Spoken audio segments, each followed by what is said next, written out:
ఎఫెసీయులకు వ్రాసిన పత్రిక 2వ అధ్యాయము. మీ అపరాధముల చేతను పాపముల చేతను మీరు చచ్చిన వారై ఉండగా ఆయన మిమ్మును క్రీస్తుతో కూడా బ్రతికించెను. మీరు వాటిని చేయుచు వాయుమండల సంబంధమైన అధిపతిని అనగా అవిధేయులైన వారిని ఇప్పుడు ప్రేరేపించు శక్తికి అధిపతిని అనుసరించి ఈ ప్రపంచ ధర్మము చొప్పున మునుపు నడుచుకుంటరి.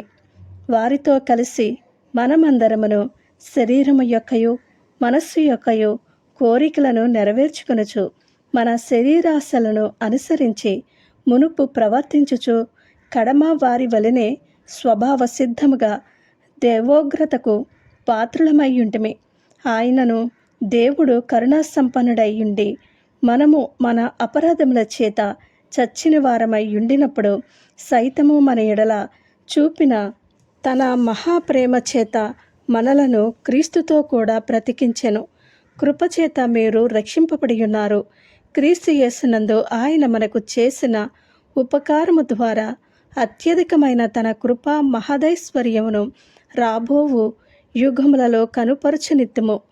క్రీస్తు యేసునందు మనలను ఆయనతో కూడా లేపి పరలోకమందు ఆయనతో కూడా కూర్చుండబెట్టెను. మీరు విశ్వాసము ద్వారా కృపచేతనే రక్షింపబడి ఉన్నారు. ఇది మీ వలన కలిగినది కాదు, దేవుని వరమే. అది క్రియల వలన కలిగినది కాదు, కనుక ఎవడునూ అతిశయపడ వీలులేదు. మరియు వాటి యందు మనము నడుచుకునవలనని దేవుడు ముందుగా సిద్ధపరిచిన సత్క్రియలు చేయుటకై మనము క్రీస్తు యేసునందు సృష్టింపబడిన వారమై ఆయన చేసిన పని అయ్యున్నాము. కాబట్టి మునుపు శరీర విషయములో అన్యజనులయ్యుండి శరీరమందు చేతితో చేయబడిన సున్నతి గలవారు అనబడిన వారి చేత సున్నతి లేనివారు అనబడిన మీరు ఆ కాలమందు ఇశ్రాయేలుతో సహా పౌరులు కాక పరదేశులను, వాగ్దాన నిబంధనలు లేని పరజనులను, నిరీక్షణ లేని వారును, లోకమందు దేవుడు లేని వారునయ్యుండి క్రీస్తుకు దూరస్థులయ్యుంటిరని మీరు జ్ఞాపకం చేసుకుండి. అయినను మునుపు దూరస్థులైన మీరు ఇప్పుడు క్రీస్తు యేసునందు క్రీస్తు రక్తము వలన సమీపస్థులయ్యున్నారు.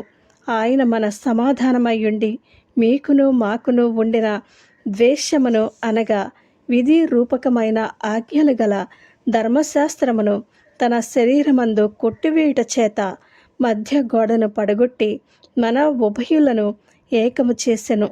ఇట్లు సంధి చేయుచు ఈ ఇద్దరిని తన యందు ఒక్క నూతన పురుషునిగా సృష్టించి తన శిలువ వలన ఆ ద్వేషమును సంహరించి దాని ద్వారా వీరిద్దరిని ఏక శరీరముగా చేసి దేవునితో సమాధానపరచవలనని ఈలాగు చేసిన కనుక ఆయనయే మనకు సమాధాన కారకుడై ఉన్నాడు. మరియు ఆయన వచ్చి దూరస్థులైన మీకును సమీపస్థులైన వారికిని సమాధాన సువార్తను ప్రకటించెను. ఆయన ద్వారానే మనము ఉభయులము ఒక్క ఆత్మయందు తండ్రి సన్నిధికి చేరగలిగి ఉన్నాము.